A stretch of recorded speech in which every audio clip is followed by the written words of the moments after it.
आइए आज हम लोग स्टडी करेंगे उदाहरण 6.6। कह रहा है 1 मीटर लंबी धातु की एक छड़ को 50 चक्कर प्रति सेकंड की आवृत्ति से घुमाया गया है। छड़ का एक सिरा वृत्ताकार धात्विक वलय जिसकी त्रिज्या 1 मीटर है के केंद्र पर तथा दूसरा सिरा वलय की परिधि पर कब्जे से इस प्रकार जुड़ा है कि छड़ की गति वलय के केंद्र से जाने वाले तथा वलय के तल में अभिलंबवत अक्ष के परितः है, जैसा चित्र 6.11 में दिखाया गया है। तो ध्यान दीजिए, यहाँ पर ये फिगर है, ये क्रॉस जो दिखाया गया है ये मैग्नेटिक फील्ड है। इसकी दिशा इस कागज के पृष्ठ के अंदर की तरफ है और ये हमारा एक रिंग है, मेटालिक रिंग यानी धातु की एक रिंग है और उस रिंग में 1 मीटर लंबाई की ये कोई छड़ है जिसमें एक केंद्र बिंदु पर रखा गया एक सिरा बाहर की ओर यहाँ पर छल्ले से फंसाया गया है और इस रॉड को ऐसे घुमाया जा रहा है कि एक सिरा इस केंद्र बिंदु पर रहता है और एक सिरा इस वलय पर रहता है, यानी मेटालिक रिंग पर रहता है। तो ऐसे ऐसे इसको घुमाया जा रहा है, ऐसे ऐसे नहीं, ऐसे ऐसे घुमाया जा रहा है इस प्रकार। ये देखिए यहाँ पर लिखा है ओमेगा कोणीय वेग, ओमेगा का मतलब एंगुलर वेलोसिटी या कोणीय वेग, और ये देखिए तीर लगा करके दिखाया है कि इसकी दिशा है। अब जाहिर सी बात है पूरा एक तरह से सर्किल हो गया, तो ये जो दूरी है वो क्यों ये त्रिज्या हो गई, इसीलिए इसको आर यानी रेडियस के हिसाब में लिखा गया है। अब मान लीजिए रॉड जिसको घुमाया जा रहा है पहले ओपी पर थी, फिर ओक्यू पर आ गई, तो मान लीजिए कि थीटा कोण बन गया। अब थीटा इक्वल टू होता है ओमेगा टी, ये हमको पता है, कक्षा 11 वाली बुक में हम लोग अच्छे से एंगुलर वेलोसिटी यानी कोणीय वेग पढ़ते समय पढ़ चुके हैं। अब देखें इसको एक एक बात को धीरे धीरे आसानी से समझना है। तो कह रहा है अक्ष के अनुदिश एक स्थिर तथा एक समान चुंबकीय क्षेत्र 1 टेस्ला सर्वत्र उपस्थित है। तो यहाँ पर देखिए अक्ष के अनुदिश यानी ओ बिंदु पर ये अगर हम पेन खड़ा कर दें तो ये इस सर्किल की या वृत्त की अक्ष हो जाएगी। यहाँ पर अगर पेन खड़ा कर दें तो अक्ष अनुदिश यानी जिधर पेन खड़ा किए हैं इसी दिशा में ये क्रॉस जो बनाया है ये चुंबकीय क्षेत्र है, यानी चुंबकीय क्षेत्र की दिशा इस सर्किल या मेटालिक रिंग के अक्ष के अनुदिश है। यानी ये कह सकते हैं कि ये जो मेटालिक रिंग है इसका तल इस चुंबकीय क्षेत्र के लंबवत है या परपेंडिकुलर है। देखिए परपेंडिकुलर है, अगर ये अक्ष है तो ये परपेंडिकुलर ही तो हुआ लंबवत। ये अक्ष से अगर इधर को एक लाइन खींचे, यहाँ पर अक्ष हो तो 90 डिग्री का कोण बनेगा, तो अभी लंबवत ही तो हो गया तल। अब देखिए आगे देखते हैं। तो ये हमको बता दिया और पूछ क्या रहा है कि केंद्र तथा धात्विक वलय के बीच विद्युत वाहक बल क्या होगा। तो यहाँ पर ये केंद्र बिंदु और ये वलय का जो ये रिंग है, छल्ला है, इसका जो परिधि है, इनके बीच में विद्युत वाहक बल क्या होगा। तो पहले तो हमें समझने की ज़रूरत है कि जब हम इस छड़ को ऐसे घुमाएंगे तो मान लीजिए यहाँ पर इस बिंदु पर है, अब इसको हम ऐसे घुमा रहे हैं, ध्यान आता है इधर इधर, जबकि ऐसे ऐसे घुमाया गया है। तो इस तीर को देखना, तो जब हम ऐसे ऐसे घुमाएंगे तो जाहिर सी बात है कि ये एरिया अभी इतना है, फिर इतना होगा, फिर इतना होगा, फिर इतने के बाद धीरे धीरे घट के इतना होगा, फिर इतना होगा, तो आधे में बढ़ेगा आधे में घटेगा। यानी कुल मिलाकर के इसके क्षेत्रफल में परिवर्तन होगा, और क्षेत्रफल में परिवर्तन होगा तो जाहिर सी बात है कि फ्लक्स में परिवर्तन होगा। जब फ्लक्स में परिवर्तन होगा तो विद्युत वाहक बल उत्पन्न होगा, और जब विद्युत वाहक बल उत्पन्न होगा और अगर बंद परिपथ है तो उसमें विद्युत धारा उत्पन्न होगी। तो इस बात को ध्यान देना है। तो जब हम इसको ऐसे ऐसे घुमाएंगे तो यहाँ पर एक विद्युत वाहक बल उत्पन्न होगा इस रॉड में, जो ओ एक बिंदु होगा और एक पी बिंदु होगा। इन दो बिंदुओं के बीच में विद्युत वाहक बल उत्पन्न होगा, क्योंकि इसके घूमने से इस क्षेत्रफल में परिवर्तन हो रहा है और क्षेत्रफल में परिवर्तन से फ्लक्स में परिवर्तन होगा और फ्लक्स में परिवर्तन से विद्युत वाहक बल उत्पन्न होगा। यह चीज़ हमको ध्यान देना है। और ये एक तरह से ये बंद परिपथ हो जाएगा, तो यहाँ पर विद्युत धारा भी उत्पन्न होगी, जैसा कि ऊपर हम लोग पढ़े थे बंद परिपथ में विद्युत धारा उत्पन्न होती थी। तो इसको ध्यान देना है। तो वही कह रहा है, देखिए यहाँ पर प्रथम विधि में कह रहा है कि जब क्षण घूर्णन करती है तो क्षण में मुक्त इलेक्ट्रॉन लारेंज बल के कारण बाहरी सिरे की ओर गति करते हैं तथा वलय के ऊपर वितरित हो जाते हैं। तो क्या होता है कि जब ये क्षण ऐसे ऐसे घूमती है इस तरह से, तो जब ऐसे ऐसे घूमेगी तो फ्लक्स में परिवर्तन होगा। जब फ्लक्स में परिवर्तन होगा तो प्रेरित विद्युत वाहक बल उत्पन्न होगा और प्रेरित विद्युत वाहक बल लारेंज बल जिसको बोलते हैं, लारेंज बल के कारण क्या होगा, प्रेरित विद्युत वाहक बल उत्पन्न होगा और जो लारेंज बल होता है उसके कारण क्या होगा कि ये इलेक्ट्रॉन यहाँ से शिफ्ट होकर बाहर की ओर जाएंगे। और चूंकि ये पूरा वलय है तो इस वलय में पूरे इलेक्ट्रॉन बिखर जाएंगे। अब ये है कि इस वलय में इलेक्ट्रॉनों के बिखरने की एक सीमा है, जितनी क्षमता है उतने ही इलेक्ट्रॉन बिखरेंगे, उससे ज़्यादा नहीं बिखरेंगे। अब कितने इलेक्ट्रॉन बिखरेंगे ये हम लोग अभी फार्मूले से निकाल लेंगे। तो वही कह रहा है, देखिए कि जब क्षण घूर्णन करती है तो क्षण में मुक्त इलेक्ट्रॉन लारेंज बल के कारण बाहरी सिरे की ओर गति करते हैं, लारेंज फोर्स लगता है तो बाहरी सिरे की ओर गति करते हैं। क्यों गति करते हैं बाहरी सिरे की ओर? क्योंकि इसमें जो है एक विद्युत धारा उत्पन्न होगी और धारा आवेश प्रवाह की दर को कहते हैं। तो चूंकि आवेश यहाँ उत्पन्न होगा, वो आवेश क्या है, या तो पॉजिटिव हो गया नेगेटिव, और चालक में जो मेटेलिक चालक है उनमें केवल इलेक्ट्रॉनों का प्रवाह हो सकता है, प्रोटॉनों का नहीं हो सकता, क्योंकि प्रोटॉन न्यूक्लियस में होते हैं। इसीलिए इलेक्ट्रॉन ओ से क्यू की ओर यानी इस रिंग की ओर भागना शुरू हो जाएंगे, क्योंकि इसमें विद्युत धारा प्रवाहित होना है, क्योंकि प्रेरित विद्युत वाहक बल उत्पन्न हो रहा है। तो इसलिए बाहर की ओर इलेक्ट्रॉन जाने लगेंगे और पूरे वलय के ऊपर वितरित हो जाएंगे। तो इस प्रकार आवेशों के परिणामी पृथक्करण के कारण क्षण के सिरों के बीच एक विद्युत वाहक बल उत्पन्न होता है। अब जाहिर सी बात है कि इस सिरे से इधर इलेक्ट्रॉन बाहर की ओर जाएंगे और पूरे रिंग में फैलने लगेंगे, तो ये रिंग निगेटिव चार्ज वाली हो जाएगी और इधर पॉजिटिव चार्ज होगा, तो प्लस और माइनस के बीच एक विभवांतर उत्पन्न हो जाएगा, पोटेंशियल डिफरेंस उत्पन्न होगा। तो जाहिर सी बात है पोटेंशियल डिफरेंस उत्पन्न होगा तो विद्युत वाहक बल उत्पन्न होगा।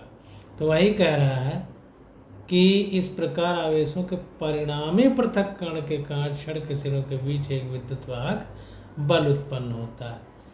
विद्युत वाहक बल के एक निश्चित मान के लिए इलेक्ट्रॉनों का और अधिक प्रवाह नहीं होता। एक निश्चित सीमा के बाद इलेक्ट्रॉन प्रवाहित होना बंद हो जाएंगे तथा एक स्थायी दशा पहुंच जाती है, यानी एक स्टेडी स्टेट आ जाता है। समीकरण 6.5 का उपयोग करने पर जब क्षण चुंबकीय क्षेत्र के लंबवत गतिमान है तो इसकी लंबाई dr के आर पार उत्पन्न विद्युत वाहक बल का परिमाण प्राप्त होता है।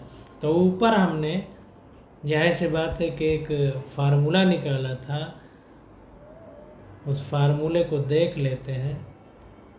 6.5 यही 6.5 है, एप्सिलॉन इक्वल टू BLV।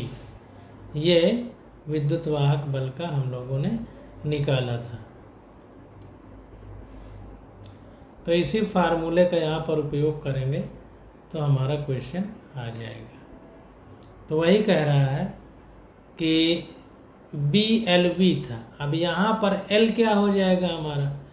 अब देखें यहाँ पर ये जो एरिया है, ये पूरे एरिया को न ले करके, चूँकि बार बार परिवर्तन हो रहा है तो इंटीग्रेशन डिफरेंशिएशन वाले हिसाब से हम लोग काम करेंगे। तो एक छोटा सा एरिया लेंगे, तो छोटे एरिया के लिए छोटा सा हमारा विद्युत वाहक बल होगा जिसको डी एप्सिलॉन लिखा गया है। अब बी वी एल होता है तो बी और वी यानी वेलोसिटी तो सेम है और चुंबकीय क्षेत्र भी सेम है, केवल ये जो इसमें छड़ घुमाई जा रही है, छड़ ऐसे ऐसे घूम रही है इस तरह से, तो इसके घूमने से केवल एरिया में परिवर्तन होगा। तो वो एरिया कितना होगा, तो छोटे एरिया के लिए यहाँ पर डी आर लिख दिया गया है, इसको ध्यान देना। जैसे यहाँ पर हमने एरिया के लिए एल लिखा था, ये एरिया जैसे एल था, ये वाला R S equal to L, और यहाँ पर जब चुंबकीय फ्लक्स निकाला था तो 5 equal to B L into X लिखा था, क्योंकि फ्लक्स का मतलब ये होता है कि एक एकांक क्षेत्रफल से गुजरने वाली चुंबकीय बल रेखाओं की कितनी संख्या है। तो चुंबकीय फ्लक्स होगा तो क्षेत्रफल कितना होगा, लंबाई गुणे चौड़ाई, तो ये और ये भुजा का गुणा करेंगे तभी क्षेत्रफल निकलेगा।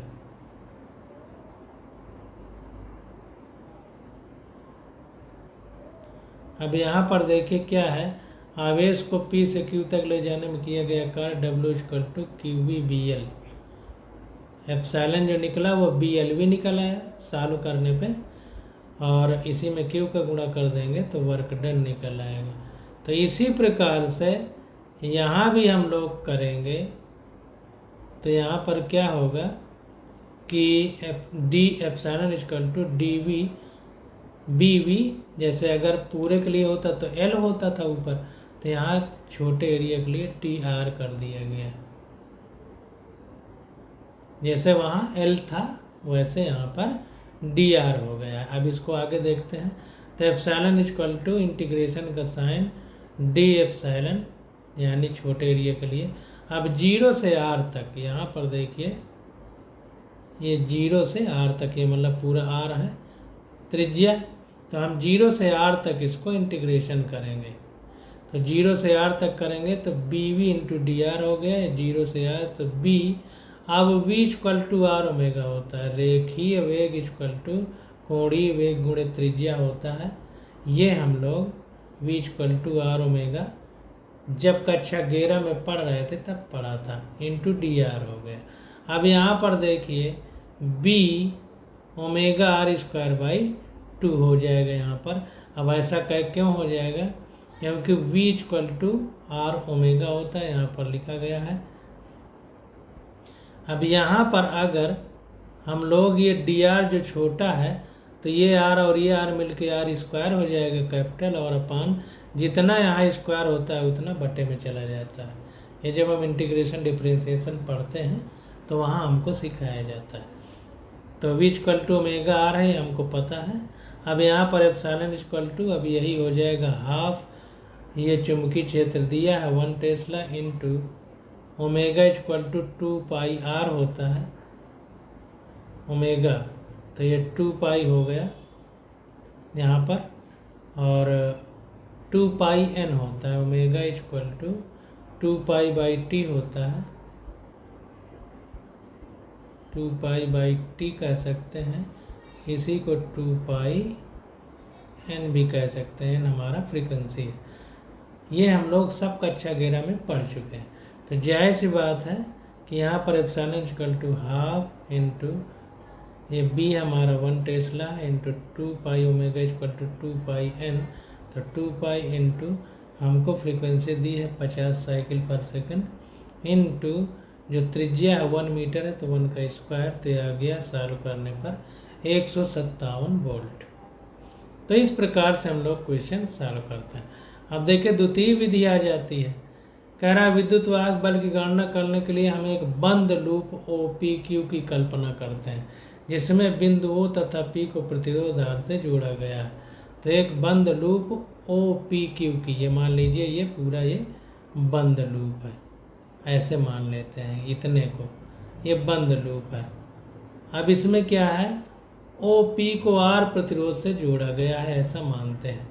तो ये O और P है जो OP को यहाँ तक मान लीजिए मेटेलिक रिंग का, कुछ प्रतिरोध होगा तो मान लेते हैं कि उससे जोड़ा गया है। OP को प्रतिरोध R से जोड़ा गया है तथा OQ घूमती हुई छड़ है। ये मान लेते हैं कि ये OQ हमारी है, इससे घूमती हुई छड़ है। ये OP है, OP राड है जो 1 मीटर की है, और यहाँ पर ये मान लीजिए कि ये मेटेलिक रिंग का कुछ प्रतिरोध होगा, उसको R मान लेते हैं, उससे इसको जोड़ा गया है, और ये OQ को मान लेते हैं कि ऐसे ऐसे चक्कर लगा रही है। जब ऐसी स्थिति बन जाएगी तो कह रहा प्रतिरोध के आर पार विभवांतर प्रेरित विद्युद्वाहक बल के बराबर होगा। अब प्रतिरोध के आर पार अगर हम बात करें, मान लीजिए प्रतिरोध है तो इसके आर पार यानी यहाँ पर और यहाँ पर जो है विद्युत वाहक बल उत्पन्न होगा। अब जब विद्युत वाहक बल उत्पन्न होगा तो वही कह रहा है कि प्रतिरोध के आर पार विभवांतर प्रेरित विद्युद्वाहक बल के बराबर होगा। जो विभवांतर होगा, विभवांतर का मतलब ही होता है कि जो आवेश है प्लस और माइनस उसका अंतर है, एक प्लस एक माइनस है, यानी दोनों जगह ऊर्जा का अंतर है। एक तरफ इलेक्ट्रॉन ज़्यादा है, एक तरफ कम है, उसी को विभव में अंतर बोलते हैं, विभवांतर। तो प्रतिरोध के आर पार विभवांतर प्रेरित विद्युत वाहक बल के बराबर होगा। अब जाहिर सी बात है उसी के कारण विभव में अंतर के कारण जो है इलेक्ट्रॉन जिधर ज़्यादा है उधर से कम की ओर जाते हैं। अब जाहिर सी बात है कि कम की ओर जाएंगे तो क्या होगा कि इलेक्ट्रॉन चलेंगे तो उसको मानते हैं कि कोई बल लग रहा है, यानी विद्युत चलती है जब इलेक्ट्रॉन चलते हैं, तो इसीलिए विद्युत वाहक बल बोला जाता है कि विद्युत चलने लगी। तो एक विद्युत वाहक बल के बराबर होगा जो विभवांतर होगा, तथा ये B गुणे लूप के क्षेत्रफल परिवर्तन की दर के बराबर होगा। तो जाहिर सी बात है कि विद्युत वाहक बल क्षेत्र चुंबकीय क्षेत्र इंटू लूप के क्षेत्रफल परिवर्तन की दर के बराबर होगा। यानी क्षेत्रफल में परिवर्तन की दर क्या है, जिसको हम फ्लक्स बोलते थे। जब क्षेत्रफल में परिवर्तन होगा तो चुंबकीय फ्लक्स में परिवर्तन होगा, के बराबर होगा यदि t समय पर छड़ तथा P पर वृत्त की त्रिज्या के बीच का कोण थीटा है तो खंड OPQ का क्षेत्रफल क्या प्राप्त होगा, वो हमें निकालना है। तो मान लेते हैं कि t समय पर छड़ तथा P पर वृत्त की त्रिज्या के बीच का कोण थीटा है। छड़ तथा P पर ये मान लेते हैं छड़ है और ये P बिंदु है, तो इनके बीच का कोण ये थीटा मान लेते हैं। तो थीटा मान लेते हैं तो OPQ का क्षेत्रफल क्या होगा, क्षेत्रफल तो वृत्त का क्षेत्रफल πr², और कितना वृत्त में कितना भाग है, तो पूरा वृत्त होता है 360 यानी 2 पाई, पाई बराबर 180 डिग्री होता है और 2 पाई बराबर 360 डिग्री होगा। तो पूरा जो वृत्त होता है वो 360 डिग्री का होता है। अब जितना हमारे पास ये दिया गया है इतना निकालना है, तो थीटा में 360 का भाग दे दें तो इतना एरिया आ जाएगा। तो इसीलिए थीटा में 360 यानी 2 पाई का भाग दे दिया है। पाई के टर्म में हमको निकालना रहता है सही मान के लिए, और ये πr² वृत्त का क्षेत्रफल हो गया। तो वृत्त का क्षेत्रफल और कितने वृत्त में कितने भाग का क्षेत्रफल, इस थीटा का, तो थीटा में पूरे वृत्त के क्षेत्र कितना होता है डिग्री 360, तो 360 को 2 पाई लिख सकते हैं। तो थीटा बटे 2 पाई गुणे πr², इतना कर दें तो इतने एरिया का क्षेत्रफल आ जाएगा। तो वही यहाँ पर किया गया है। तो ये निकल के आ गया ½ r² थीटा, पाई पाई कट गया। यहाँ पर r वृत्त की त्रिज्या है, तो प्रेरित विद्युत वाहक बल कितना होगा, ε=b इंटू, अब इसको क्योंकि छोटा एरिया लिया गया है इतना, इसलिए फिर वही इंटीग्रेशन डिफरेंशिएशन वाली कहानी आ जाएगी। तो ε=b इंटू d/dt, अब इतने का डिफरेंशिएशन होगा, तो ½ r² theta equal to half, अब जो पूर्ण है उसको बाहर निकाल लेंगे तो b r², अब जो बदल रहा है थीटा बदल रहा है समय के अनुसार, तो dθ/dt हो जाएगा। तो ये हो जाएगा b ओमेगा, अब ये यहाँ पर ये हाँ D theta upon D T है। अब यहाँ पर देखिए ओमेगा इक्वल टू 2π/t होता है। ये पूरे में जब समय होगा तो आवर्तकाल बोलते हैं, थोड़े के लिए स्मॉल टी लिखते हैं। तो 2π एक तरह से क्या है, एंगल है, तो यहाँ पर एंगल बटे टी है, तो इसीलिए यहाँ पर ओमेगा लिख दिया है। ये एंगल हो गया, समय हो गया, यहाँ पर ये एंगल है, ये समय है, तो इसलिए यहाँ पर हाफ BR² ओमेगा/t लिख दिया है। तो इस बात को गौर से समझना है कि क्यों ऐसे लिखा गया है। तो नोट कीजिए, देखिए यहाँ पर बता भी रहा है कि d∅/dt equal to omega equal to 2π nu या n या 2π/t कह सकते हैं। यह व्यंजक प्रथम विधि द्वारा प्राप्त व्यंजक के अनुरूप ही है, जैसे हम यहाँ पर प्राप्त किए हैं वही चीज़ यहाँ पर भी प्राप्त हुई है। तो इसीलिए कह रहा है कि यह व्यंजक प्रथम विधि द्वारा प्राप्त व्यंजक के अनुरूप ही है और हम एप्सिलॉन का समान मान पाते हैं। हम निकालेंगे तो एप्सिलॉन का यही वैल्यू यहाँ भी निकल के आएगी। जब फार्मूला ही सेम आ गया तो जाहिर सी बात है कि आंसर भी सेम ही आएगा। अब अगला क्वेश्चन आ जाता है, क्वेश्चन नंबर 6.7 या एग्जाम्पल। कह रहा है एक पहिया जिसमें 0.5 मीटर लंबे 10 धात्विक स्पोक लगे हैं को 120 चक्र प्रति मिनट की दर से घुमाया जाता है। मतलब एक पहिया जिसमें 0.5 मीटर लंबे 10 धात्विक स्पोक, जिनको तिली बोलते हैं, जैसे साइकिल में लगी रहती हैं, को 120 चक्कर प्रति मिनट की दर से घुमाया जाता है। पहिए का घूर्णन तल उस स्थान पर पृथ्वी के चुंबकीय क्षेत्र के क्षैतिज घटक HE के अभिलंबवत है। तो जाहिर सी बात है कि चुंबकीय क्षेत्र का जो क्षैतिज घटक है उसके अभिलंबवत यानी 90 डिग्री के कोण पर है। तो जाहिर सी बात है कि तल चुंबकीय क्षेत्र के अभिलंबवत हो गया, ऐसे घुमाया जा रहा है। तो जाहिर सी बात है कि जैसे अभी ऊपर वलय में घूम रहा था वो एक राड, यहाँ पर 10 घूमेगी, बस इतना अंतर है। तो उस स्थान पर यदि HE यानी पृथ्वी का क्षैतिज घटक 0.4 गॉस है तो पहिए की धुरी यानी एक्सेल तथा रिम के मध्य स्थापित प्रेरित बल का मान क्या होगा। तो जाहिर सी बात है कि उसी तरह है जैसे अभी हमने पढ़ा कि ये जो रिंग है इसके केंद्र बिंदु पर और यहाँ पर विद्युत वाहक बल में विभवांतर में अंतर होगा तो विद्युत वाहक बल उत्पन्न होगा। तो वही चीज़ यहाँ पर पूछा जा रहा है। एक गॉस बराबर 10⁻⁻4 टेस्ला होता है, ये हमको बता दिया।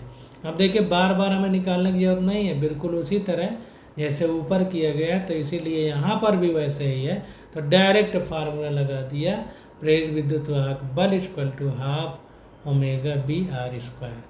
तो हाफ इंटू ओमेगा की जगह 4π इंटू, यहाँ पर देखिए इसको टेस्ला को गॉस में बदला गया है, तो ये B की वैल्यू रखी गई है, तो 0.4 × 10⁻⁴ कर दिया है, इसका गुणा करके टेस्ला में बदला है, इंटू R की वैल्यू रख दिया है 0.5 मीटर और उसका स्क्वायर कर दिया है। अब यहाँ पर देखिए ओमेगा इक्वल टू 2π/t होता है। अब यहाँ पर 120 चक्कर प्रति मिनट की दर से घुमाया गया है, यानी 2πn कर दें आवृत्ति, तो 2π इंटू n हमारा 120 चक्कर प्रति मिनट, तो 120 चक्कर प्रति मिनट यानी 60, क्योंकि सेकंड होते हैं 1 मिनट में 60, तो ये हो जाएगा 2 बार जाएगा तो 4π हो जाएगा, इसीलिए यहाँ पर 4π लिखा है। तो ये सॉल्व किया तो आ गया 6.28 × 10⁻⁵ वोल्ट। तो क्योंकि स्पोक के आर पार विद्युत वाहक बल समांतर है इसलिए उनकी संख्या का कोई प्रभाव नहीं होता। वेरी वेरी मोस्ट इम्पॉर्टेंट, ये 10 धातु स्पोक्स हों या एक, क्योंकि स्पोक के आर पार विद्युत वाहक बल समांतर है, यानी पैरेलल है, सब तिली जो है एक हिसाब से केंद्र बिंदु से बाहर की ओर लगी हैं, तो सारे विद्युत वाहक बल समांतर हो जाएंगे। इसलिए इस बात का प्रभाव नहीं पड़ेगा कि उस रिंग में या पहिए में कितने स्पोक्स यानी तिली हैं। तो ये आ गया प्रेरित विद्युत वाहक बल निकल के 6.28 × 10⁻⁵ वोल्ट। तो इस प्रकार से हम इन क्वेश्चनों को करते हैं और इसी प्रकार करते आगे चले जाएंगे। अब आगे आ जाता है हमारा प्रेरकत्व, तो इसकी स्टडी हम लोग अगले लेक्चर में करेंगे। आज बस यहीं तक।